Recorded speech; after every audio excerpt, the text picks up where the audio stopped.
So if Baron Nashor and the Elder Dragon were to have a 1v1, Baron Nashor would still lose. In fact, Elder Dragon's HP regeneration is so high at 250 HP per second that Baron wouldn't even be able to do damage to it. Now, if Baron and a regular Elemental Drake had a 1v1, Baron would obviously be the victor. However, if Baron fought all 4 Elemental Drakes at the same time, not including the new ones, then Baron would ultimately lose. Because of the Dragon's on-hit effect that deals 7% of the target's current HP as bonus damage, Baron would lose half its HP in just 4 seconds. But after that, it would take about 16 seconds to finish him off. It would take about 60 hits total for the Dragons to slay Baron. This guy was playing Set as a train because I guess that's the new meta these days. They're pretty freaking tanky train too. I also appreciate the sound effects. It adds a really nice touch to it. Hello? Did you guys hear that? Oh, I know what that is. That was my HelloFresh order. Guys, HelloFresh is America's #1 meal kit service. Personally, after a long day of work, one of the last things I want to do is meal prep. And this is why HelloFresh has been a game changer for me. HelloFresh brings pre-measured ingredients and delivers them straight to your door. The new year just started, and instead of giving up your goal to create healthy eating habits, yeah, I'm talking to you, Carl, just use HelloFresh instead. Stay on track with simple recipes and fresh pre-portioned ingredients to help limit meal prep time and cut back on the trips to the grocery store at the same time. HelloFresh offers a wide variety of quick and easy recipes, including 20-minute meals, easy cleanup, and low prep options. Plus, they use recycled material for the packaging. Plus, Valentine's Day is just around the corner, so instead of going to an overcrowded restaurant with overpriced food, you can eat at home with a bussin' 3-course meal featuring a shared starter, delicious sides, and an amazing dessert. So seriously, go check it out. And also, if you use my link or go to HelloFresh.com and use PogOutsideJ16, you can get up to 16 free meals and 3 surprise gifts across 6 HelloFresh boxes, plus free shipping. Gifts include free appetizers, free desserts, and free premium recipes. Alright, back to the video. According to Riot, wolves are apparently the tastiest jungle monster in League of Legends, and they are even sought after as a culinary delicacy. They also mentioned that it would take approximately 35 minutes to cook properly, which is oddly specific.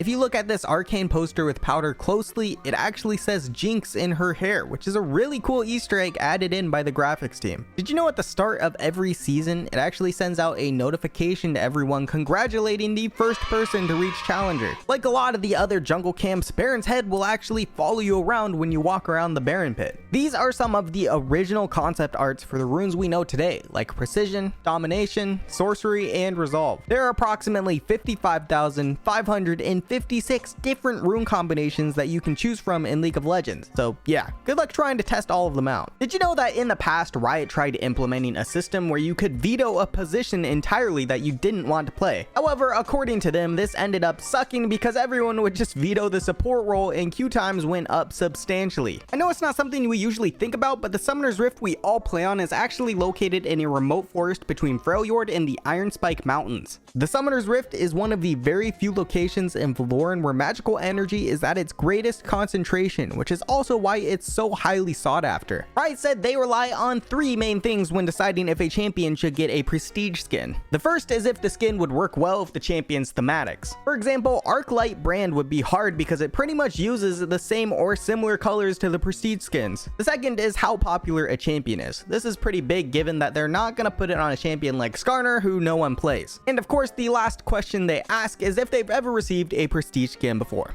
This is a graph that shows the ranked distribution in November at the end of Season 11. As you can see, the most popular role by far was Gold, with 14% of the player base being in it. 0.01% of people hit Challenger, and 0.13% of people got stuck in Iron 4, which by the way is also the same amount of people who hit Masters. Even though Gold 4 was the most popular specific rank, the most popular rank overall and by a pretty good margin was Silver, with 35.7% of the player base ending in it. And for reference, 28.8% ended in Gold. Alternatively, here's a graph that shows the top percentage of players. For example, if you placed in Diamond 4, then you are in the top 1.65% of the player base. Also, really quick, here is a comparison of the rank distribution from the start of Season 11 to the end of Season 11. It's kind of cool being able to see how much people move around throughout the season. This puppy told me to tell you that if you're enjoying, you should subscribe because it's completely free and helps me out a ton. Thank you. The end of Season 11 came with probably one of the craziest ranked games ever, and it was all because of people trying to get Challenger at literally the last minute. This one game in particular had not one, not two, not three, but 4 players with 1 win away from reaching Challenger. And if winning wasn't enough pressure in itself, there was also a time limit because there was only 38 minutes until the season ended. The craziest part is that no one ended up getting Challenger from that game because the team who won missed the cutoff by 2 minutes. So if you're having a bad day on League, just remember that there are 2 people out there who missed Challenger by only 2 minutes. So back in 2017, there was an event exclusive to the Brazilian server called Camp Yordle, and the main purpose of Camp Yordle was to help lower toxicity because I guess the flame and anger was especially bad for them. Honestly, I can't imagine how bad the toxicity has to be in order for Riot to create an exclusive event for your server to not be toxic, but anyways, the way it worked is that you were placed onto one of 2 teams, either Team Camp Crystal or Camp Gear. Each of the teams had their own separate health bar, and if one of the members on your team got banned or chat restricted due to unsportsmanlike behavior, then the entire team would lose health from their team's HP bar. However, if your team still had health in your HP bar by the end of the day, then you'd receive some extra small rewards like keys or chests. You could also see who was on your team in the game, so if you saw someone being toxic from your team, you could basically tell them to shut up in the nicest way possible.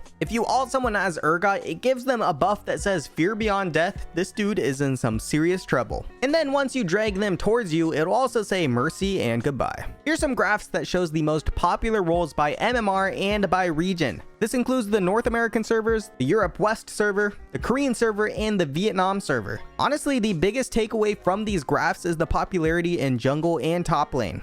It seems like the people who have lower MMR prefer top lane more, but the higher the MMR people have, the less the role becomes. However, for jungle, it's the complete opposite. The role becomes more and more popular in high elo. Basically, people at higher elos believe that top lane has a less impactful role, unlike jungle where they feel like they can do a lot more of a difference, which actually makes a lot of sense. These are the best snowball champions in League of Legends by role after going 2-0 or 3-1 by the 10-minute mark. In the mid lane, Victor is actually at the top, followed by Veigar and then Yone. In the top lane, it goes Kayle, Yorick, and then Nasus. In the jungle, it goes Amumu, Vi, and then Skarner. And then in ADC, it's actually Ziggs sitting at the top spot, followed by Vayne and Misfortune. Throughout all the champions in every role, Sona is actually the best snowball champion in the game right now, having a 70.8% win rate if she can get those 2 early kills. A couple months ago in October 2021, Riot reported that they had 180 million monthly players in their games revolving around the Runeterra universe. This includes League of Legends, Wild Rift, Legends of Runeterra, and TFT. About 115 million of which came from just League of Legends. And before you ask, no, Valorant was not included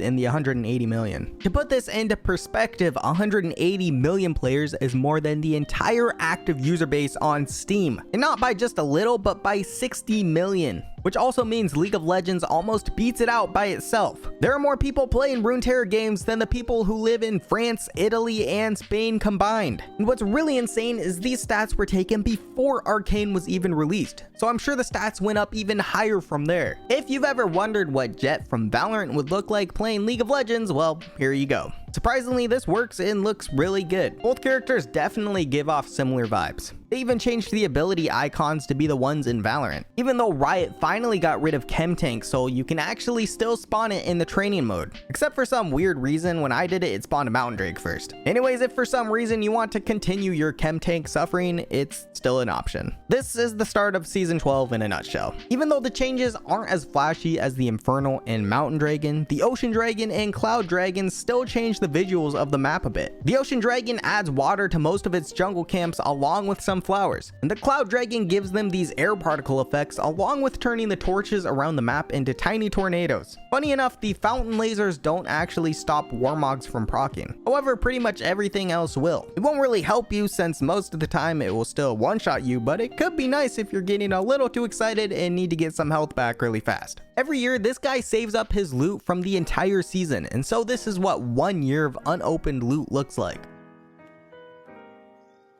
This guy created a shadow box of Malphite's card from Runeterra. I seriously have no idea how they do these things, but either way, it looks really freaking cool. Did you know that Riot points are actually purchasable through Microsoft Rewards? I was honestly never aware of that. So for some reason you've got any Microsoft Rewards cards lying around, then go get yourself some free RP. This is what it says when you look up League of Legends on Urban Dictionary. The Scuttle Crab has a surprising amount of unusual stats. To start, even though it can't actually attack, the Scuttle Crab has 35 attack damage, and it also has 0.64 attack speed. It also has a buff called Monstrous Toughness that says this unit is unusually durable. Even though it can seem like it sometimes, Baron, Dragon, and the jungle camps aren't the only creatures on Summoner's Rift. Some are just lurking about, and some we even interact with on a daily basis. For example, the massive creature that you trade with every game is called a Bantha. Banthas are a large quadrupedal mammal species used by Yordle merchants for transport. Banthas are mainly herbivores, and despite looking intimidating, they're actually really calm. Funny enough, the concept for Banthas were actually taken from Star Wars, and it's actually what the Tusken Raiders read. Another creature on Summoner's Rift are antler mice, which have large ears for hearing and a long skinny tail for movability against large predators. Someone posted what Yumi would look like if she was more like a real cat, and here are the results. And honestly, it kind of caught me off guard. It even almost makes me want to kill it a bit less. Almost. This isn't like the biggest deal in the world, but the best CC score in Clash has been coming soon for the last 2 years. So if a writer ever says a fix or update is coming soon, just know the timeline you're getting yourself into. Did you know if you win a game, it'll give you the victory screen, which stands for victory? Remember to send any of your useless info to outsidejokelol@gmail.com, and thanks for watching. Thank you so much Josh Poo and Stefan for being some crazy tier 3 patrons, and thank you so much to my other patrons as well. Bye.